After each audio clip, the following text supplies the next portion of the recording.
எளிமையான வீட்டில் செய்யக்கூடிய முட்டைக்கோஸ் பொரியல் தாங்க செஞ்சுருக்கேன்.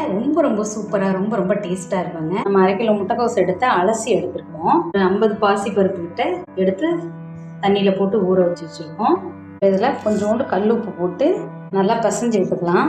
அமைக்க வச்சிடலாம். ஒரு 3 டேபிள் ஆயில் விட்டுக்கலாம். 1/2 டேபிள் ஸ்பூன் கடுகு போட்டுக்கலாம். 1 டேபிள் ஸ்பூன் உளுத்தம் பருப்பு சேர்த்துக்கலாம். 2 சின்ன பல்லாரி நறுக்கி வச்சிருக்கேன். 4 பச்சை மிளகாய் நறுக்கி வச்சிருக்கேன். இதையும் உள்ள சேர்த்துடலாம். செவக்க கூடாது. வெங்காயம் கண்ணாடி பதத்துக்கு வதங்கணும். இந்த அளவு வதங்கினா போதும். இப்போ ஊற வச்சிருக்க பாசி பருப்பை சேர்த்துக்கலாம்.